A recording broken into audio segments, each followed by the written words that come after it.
大家好，我是小菜花，今天和大家分享葡萄干好吃养生的做法。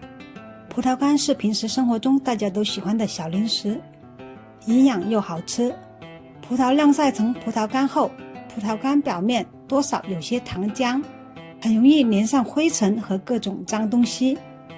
还有葡萄干的表面有很多褶皱，最容易藏污纳垢了。吃葡萄干的时候还是要洗干净了再吃。葡萄干放大碗里，倒入清水，接着倒入1勺小苏打，再放入1-2勺盐，搅拌融化。小苏打加盐可杀菌，可以分解农残留物。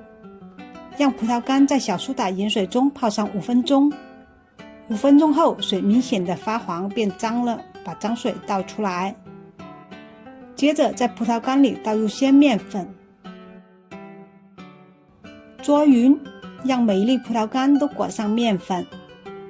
面粉遇水后粘性很大，还有很强的吸附力。然后倒入清水，把葡萄干搓洗干净，再多换几次水，洗到洗葡萄干的水变清澈为止。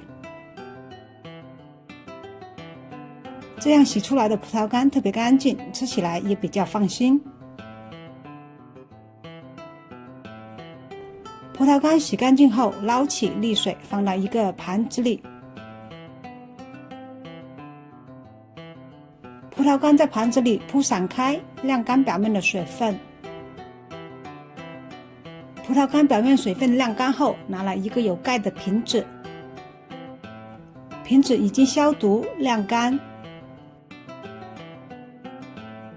再把盘子里的葡萄干放到瓶子里，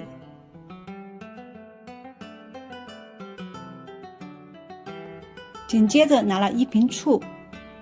平时我们买醋建议选择酿造实醋，不要选择酿造白醋，白醋一般是勾兑的，买的时候要注意了。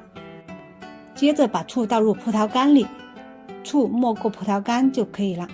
葡萄干泡醋是近年来比较流行的保健养生吃法，泡1个晚上就可以吃了，每天吃1勺，不要吃多了。对美容养颜、减肥、缓解疲劳、视力等等好处还是很多的。养生保健功效可以在网上搜索查看。今天的视频就分享到这，喜欢我的视频欢迎分享、点赞、关注。